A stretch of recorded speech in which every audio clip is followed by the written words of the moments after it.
Okay, let's unpack this. Imagine, for a moment, you're the captain of Starfleet's flagship, the USS Enterprise. You've just arrived at a bustling starbase, expecting, routine stuff, a standard port call, maybe some shore leave for the crew. Mm-hmm. Standard procedure. But instead, you get hit with this absolute bombshell. You're told your former captain, a guy who's basically a Starfleet legend, isn't just alive, but tragically mutilated. Can't move, can't speak, a prisoner really inside his own body. Just devastating news. And then here's the twist. Your most trusted officer, your first officer, the guy who's the absolute epitome of logic and duty, is suddenly accused of mutiny. Right. Not just any mutiny, but this incredibly elaborate, dangerous scheme to kidnap this very man. The former captain. Yeah. And take him to this forbidden planet where contact means the death penalty. For everyone involved. I mean, this is where it gets really interesting. Oh, absolutely. This deep dive, it pulls us into one of Starfleet's most compelling and, frankly, ethically complex narratives. It's this remarkable tale of profound loyalty, immense sacrifice, and really a journey into the very nature of reality itself. Yeah. We'll be exploring the extraordinary lengths one might go for a friend, questioning the boundaries of freedom, and really considering what it truly means to live a meaningful existence, even when you're confined by circumstances that just seem insurmountable. So our mission today is to kind of peel back the layers of Captain Spock's seemingly treasonous actions. We're going to follow his court-martial as it unravels this far deeper, much more poignant story involving Captain Christopher Pike and this enigmatic, incredibly dangerous planet, Talos IV. We're going to try and extract some core insights, not just on the ethical dilemmas that, Starfleet people face, but also the startling power of illusion. Which is huge in this story. Huge. And the undeniable, often surprising resilience of the human spirit. So prepare for a journey that really challenges everything you thought you knew about logic, compassion, and, well, what constitutes a life truly worth living. Okay, so our story kicks off with the USS Enterprise, under the command of Captain James T. Kirk, making this sudden, unexpected diversion. They weren't supposed to be heading to Starbase 11. Right, their orders were different. Exactly. And the reason given for this abrupt change, an urgent subspace message supposedly received by Mr. Spock from the Enterprise's former commander, the legend, Captain Pike, requesting an immediate diversion. But right away, something feels off, doesn't it? The details just don't line up from the start. No, not at all. The second Kirk arrives at Starbase 11, the Commodore there, Mendez, he's immediately like, hold on, he's skeptical. Yeah, he cuts straight to the chase, tells Kirk point blank, this base sent no message, Captain, no ambiguity. Which creates instant friction, right? Because Spock, Kirk's first officer, his science officer, has logged this message. It's the official reason they're there. And Kirk, ever loyal, he tries to back Spock up. He says something like, if my first officer states that he received a transmission. Trying to give him the benefit of the doubt. Exactly. It's a classic Kirk loyalty moment. He's caught between this impossible contradiction and his fundamental trust in Spock. But the Commodore Mendez, he's not having it. He's blunt. Jim, I'm not doubting anyone's voice. I'm simply telling you it's impossible. The mystery just deepens right there. And Kirk, being Kirk, he pushes back. Why? Why is it impossible? He has to know. Yeah. And it's right then, in response to Kirk's pushing, that the shocking, really heartbreaking truth about Captain Pike comes out. Yeah. It just sets the stage for everything that follows, paints this grim picture that makes Spock's actions seem even more inexplicable at this point. It really does. The Commodore, Right. Mendez, he has to reveal Pike's tragic, devastating condition. Pike, this man everyone talks about in almost revered terms, big, handsome man, vital, active, real legend who commanded the Enterprise for, 11 years, 4 months, 5 days before Cook took over. A long time. A very long time. Well, he's now just a shadow of that man. He was on an inspection tour of an old Class J starship. Which is basically a training ship, right, for cadets. Exactly. An old workhorse, designed for instruction, not exactly frontline duty. And during that tour, one of its baffle plates ruptured, exposed to delta rays. Ooh, delta rays, that sounds bad. Oh, it's nasty stuff. Highly unstable, incredibly energetic radiation, very hard to shield against, causes severe cellular damage, mutations, the works. And Pike, being the hero he was, went in without hesitation to save the cadets who were still alive. And at a terrible cost. An unthinkable cost. The image they show Kirk and McCoy, it's just gut-wrenching. He's completely immobile. In that chair, right. Like Yeah. a high-tech coffin almost. Precisely. Confined to this highly specialized wheelchair. His only way to communicate is through 2 flashes of light on the chair. One flash for yes, two for no. Controlled by his brainwaves. Yeah, complex brainwave impulses control the flashes in his movement. The Commodore explains his mind is fully active, completely aware. But, and this is the quote, it's trapped inside a useless vegetating body, kept alive mechanically. With a battery-driven heart. Yeah. Just awful. An existence without any real agency. A living tomb, really. Exactly, and this is where Mendez delivers the clincher.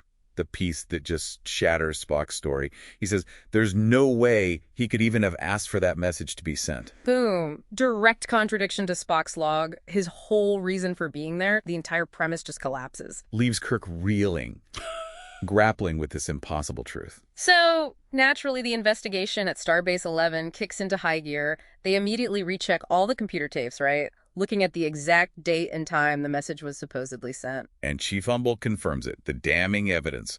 No message sent from here, no message received by your vessel. Which leads to the unavoidable, chilling conclusion. The record tapes have been deliberately changed. It wasn't a glitch. It was sabotage.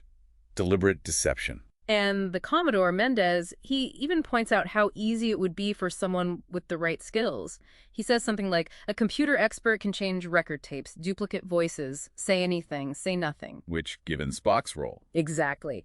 Science officer, renowned computer expert, it immediately casts this huge shadow of suspicion right over him. It's unnerving, isn't it, given Spock's whole reputation for logic, for truthfulness. And Kirk himself is wrestling with it. You see him talking to McCoy, Dr. McCoy, the ship's doctor, who's always loyal, if a bit grumpy. Yes, the curmudgeon. And Kirk asks him, point blank, could that someone be Mr. Spock? He's genuinely struggling. But McCoy, he knows Spock, too.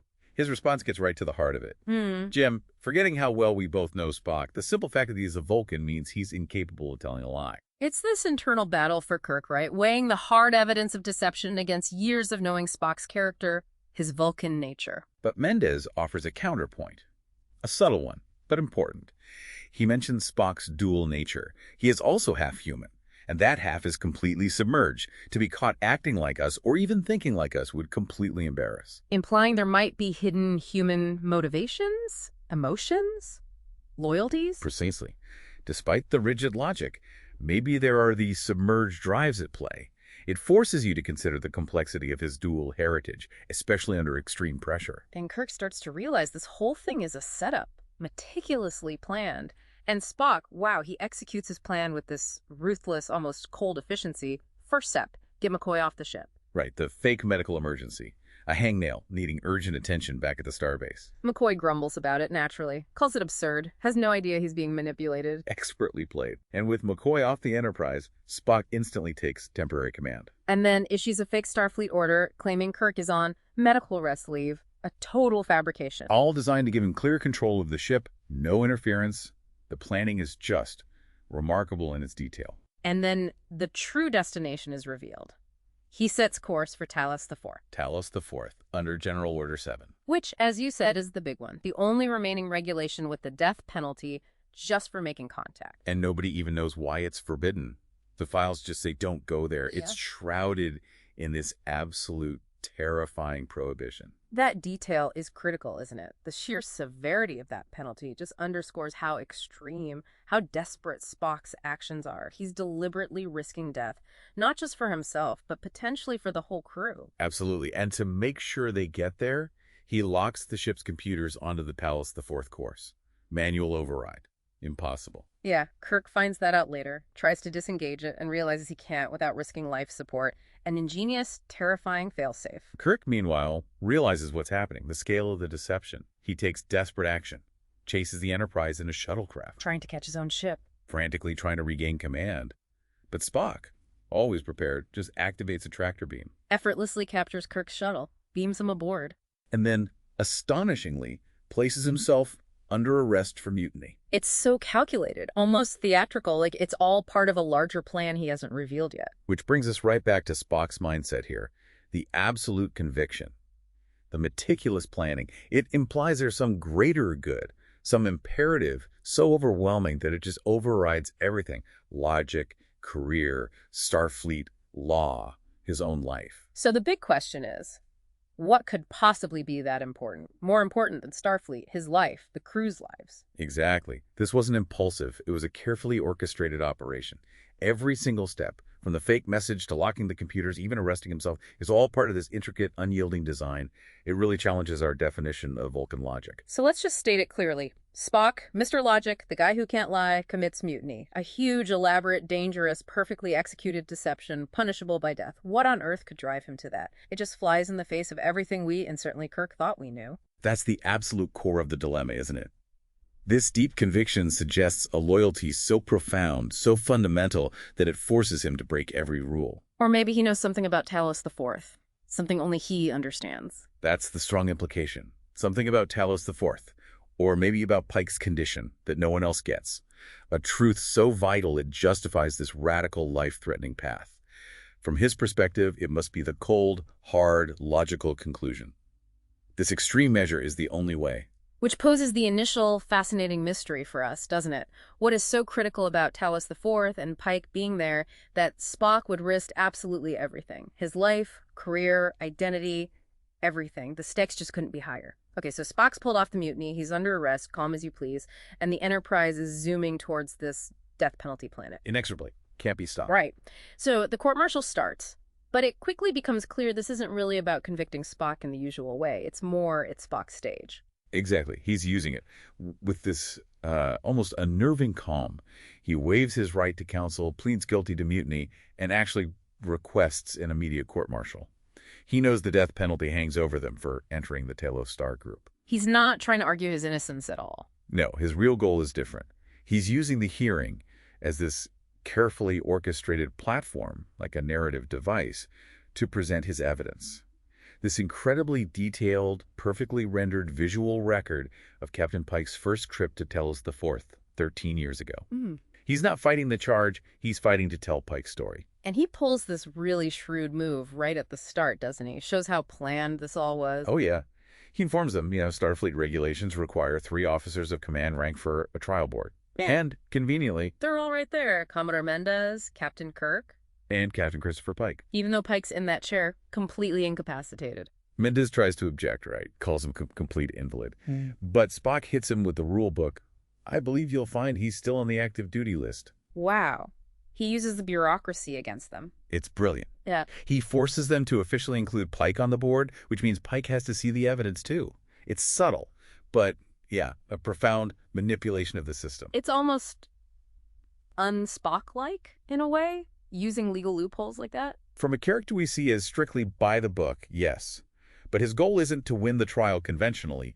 It's to get this evidence seen.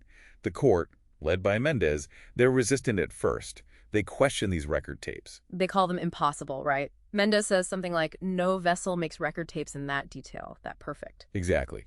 The implication is these tapes are either faked or somehow beyond known Starfleet tech.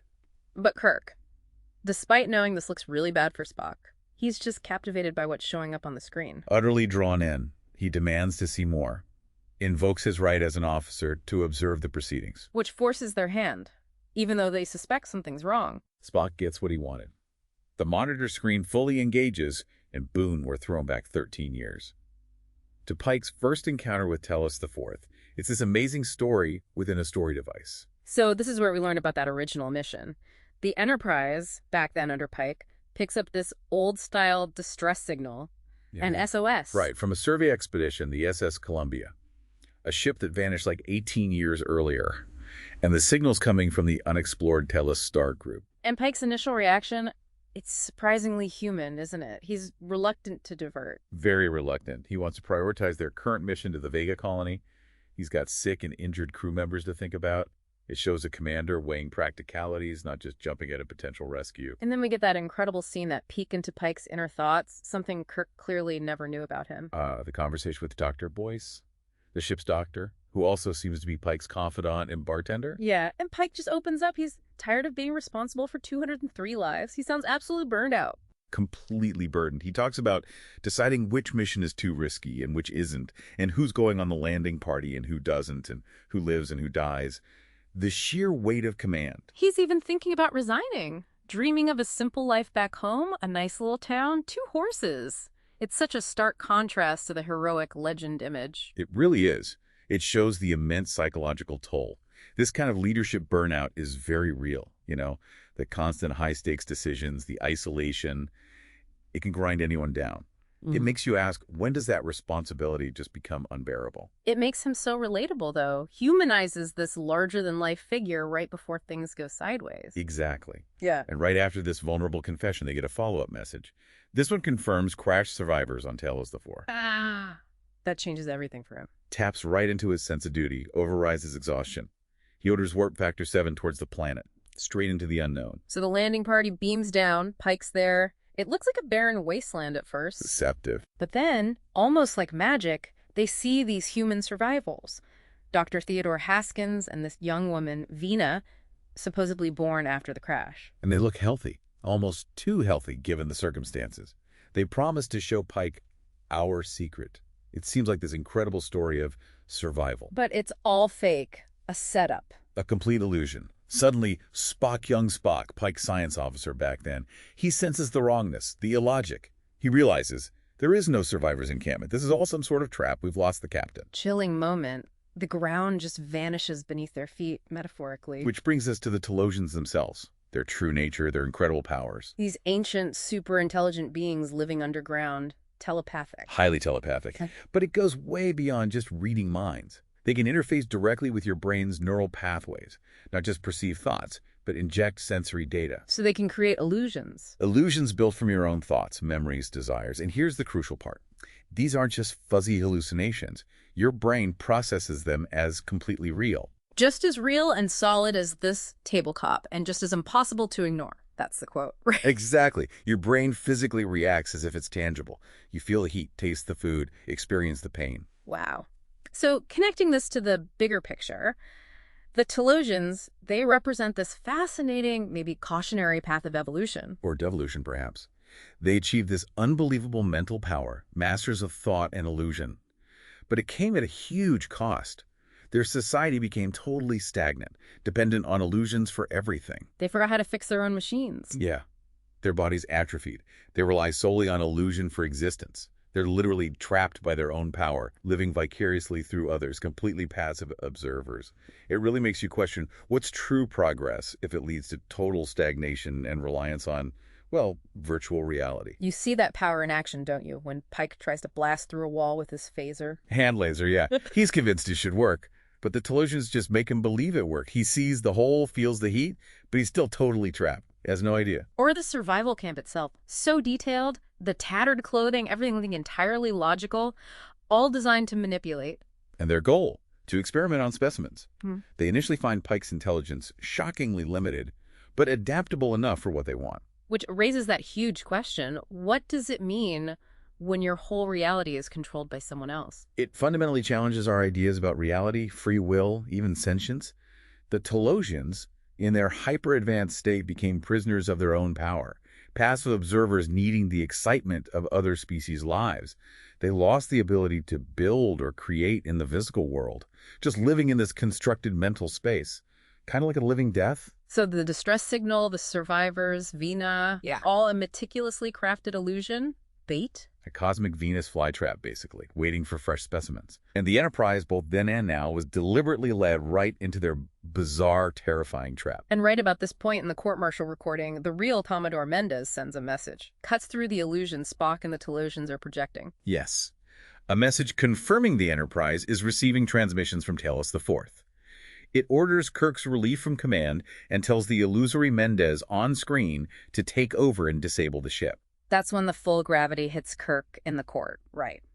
Spock has deliberately courted the death penalty, risking Kirk's career, everyone's lives. It's a massive shock. Yeah. But Kirk, still utterly absorbed by Pike's story playing out on the screen, refuses to stop it. He won't turn back. He needs to see the whole thing, understand what Spock is desperately trying to show him, what truth justifies all this. He demands the court continue, invoking his rights, which leads to this deadlock with the illusory Mendez. And it falls to Pike, in the chair, using his 2 flashes, to decide if they continue. A truly dramatic moment, and with that single flash, yes, the screen stays on, Kirk gets his wish, they go deeper into the mystery. Okay, so Pike is now captive. deep underground in this Talosian cell. And these guys, the masters of illusion, they're not just holding him, they're actively messing with his head. Well, yeah, subjecting him to this barrage of sophisticated, tailor-made illusions, all built from his own thoughts, his desires, even his deepest fears. They're literally inside his mind, pulling the strings. And they start with trauma, right? Forcing him to relive that real Seven battle. Yeah, a deeply painful memory. Only one man and two others dead, 7 injured. Clearly something that still haunts him, that burden of command, of loss. But they insert Vina into the memory. Right. Put her right beside him, maybe as a twisted kind of comfort, maybe just to deepen their control. Remember, they control his neural pathways directly. He sees, tastes, suffers it all with the same reality as if you were actually there. It's like this deeply personal psychological theater. Horrifying. And then there's Vina herself, the dream woman. She keeps appearing in different forms, shifting based on his subconscious desires. From the wild little animal survivor to this beautiful, alluring woman in different settings, a Rigelian dancing girl, a graceful Mordinite woman. She offers him anything you want in the whole universe, promises to please him, fulfill every unspoken wish. It's a direct appeal to those secret longings he told Dr. Boyce about. The quiet life, the partner, freedom from command. Exactly.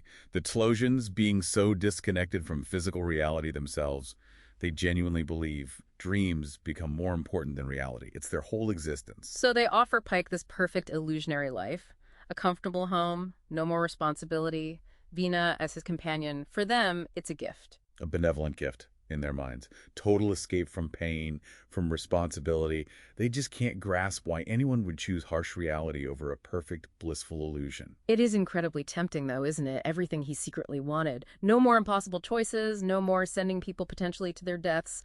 The perfect escape. Makes you wonder, if you were offered total escape from all pain, even if it wasn't real, would you take it? And what's really fascinating here is their perspective on humanity. It's so detached, clinical almost. They see it as specimens, suitable for their zoological gardens. Zoological gardens. That's the term they use. They want to experiment on Pike, not out of malice, but because they desperately need him for their own species' survival. How so? They explicitly state they need a pair of humans for intelligent offspring to basically restart their own society, to become sterile, stagnant, because they only live in illusions.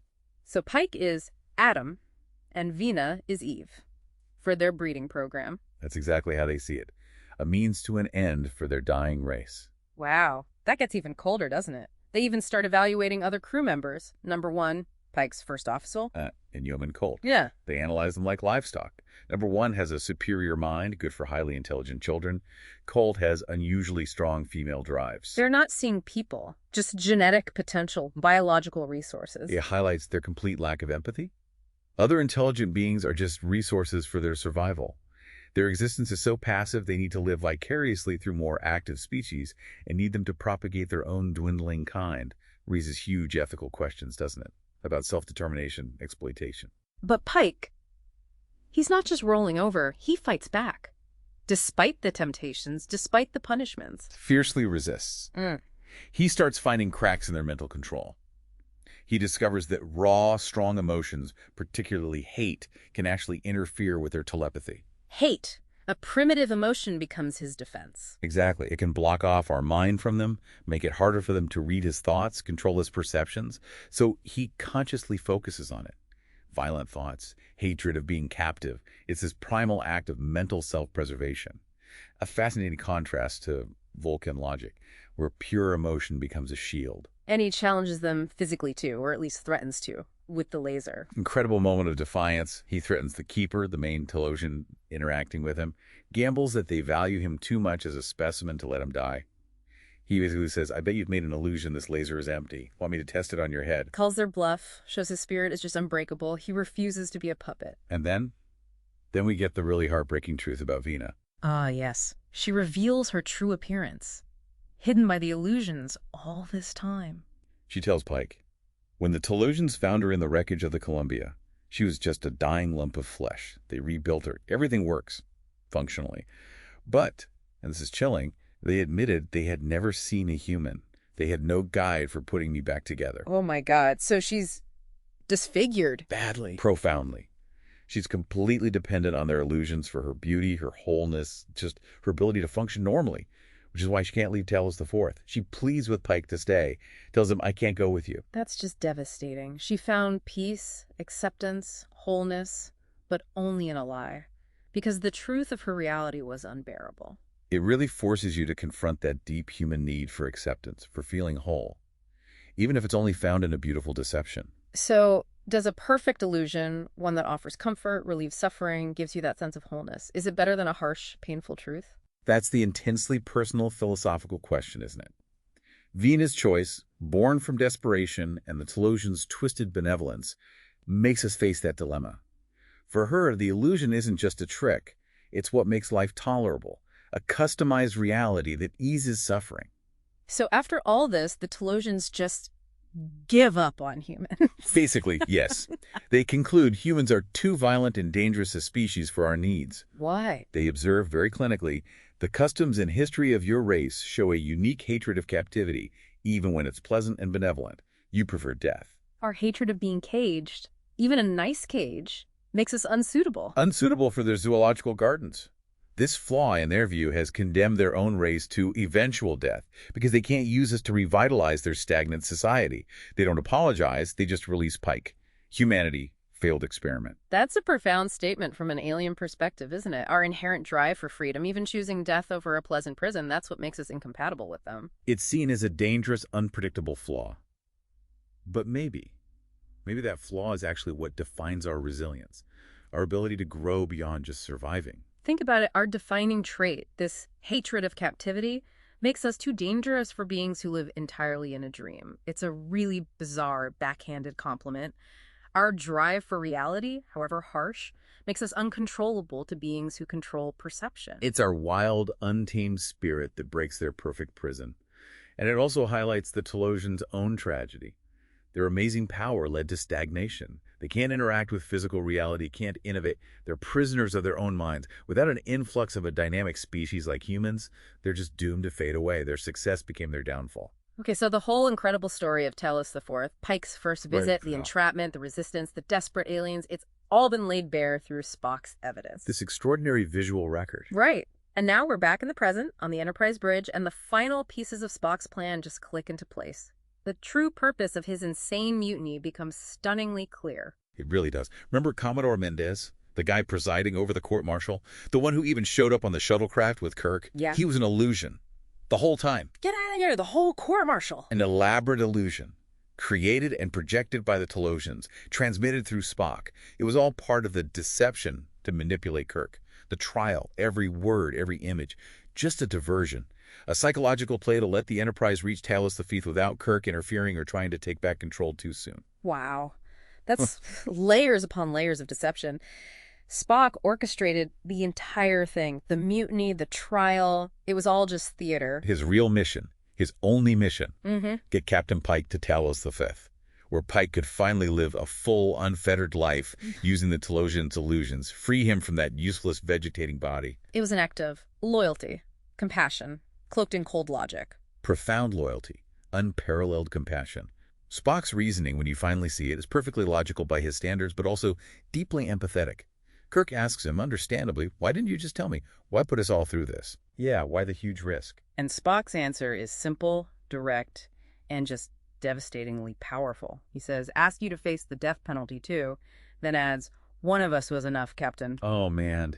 He was willing to take the fall completely, sacrifice himself. Bear the sole burden of the death penalty for mutiny, just to give his former captain, his mentor, a chance at a meaningful existence. A life beyond that chair, beyond the pain.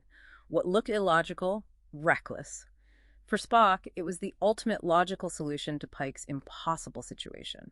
It's a form of deep love, sacrifice, that goes beyond simple logic. And then something amazing happens, something that shows real understanding from Starfleet Command. Truly remarkable. A message comes through, not from the fake Mendez, but the real Starbase 11, signed by the real Commodore Mendez. And what does it say?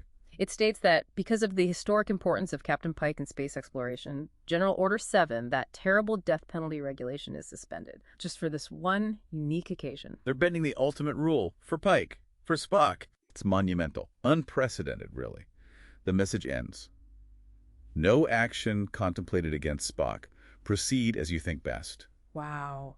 That shows incredible flexibility.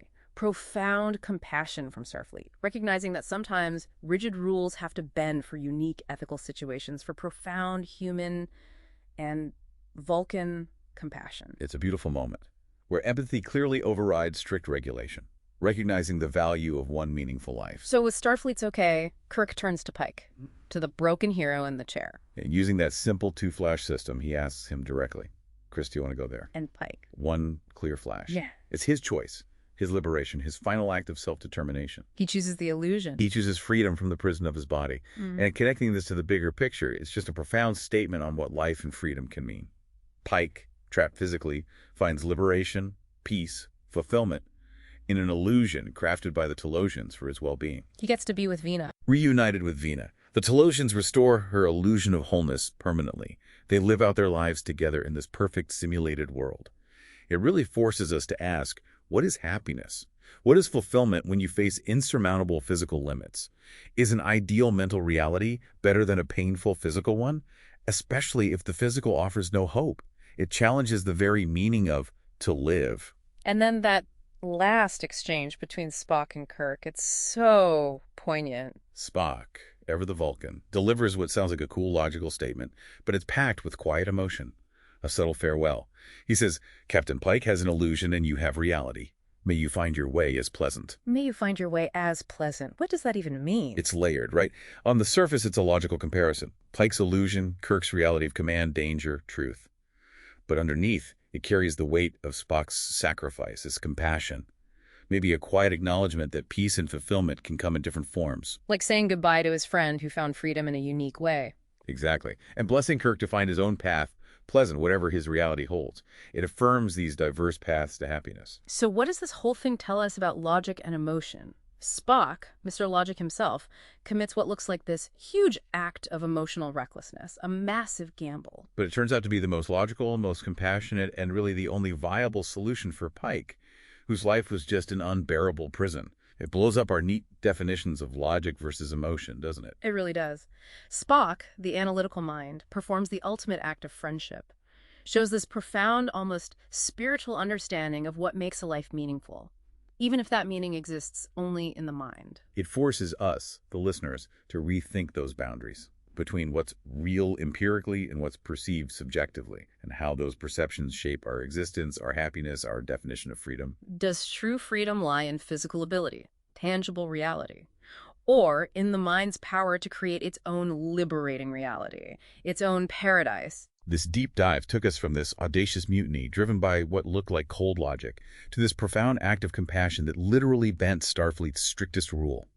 We explored the boundaries of reality, the power of the mind, and that enduring human drive for freedom, for meaning, even if it's found in an illusion. It really leaves you with this lingering, provocative thought, doesn't it, about the essence of existence, the quality of life, the choices we make when facing just unimaginable suffering. Absolutely. So consider this. If you were given the choice, a harsh, painful, debilitating reality versus a beautiful, custom-made illusion of perfect health, total happiness, complete freedom from suffering, what would you choose? And what does that choice for you say about the true meaning of a life well lived? Yeah. What reality would you ultimately choose to inhabit?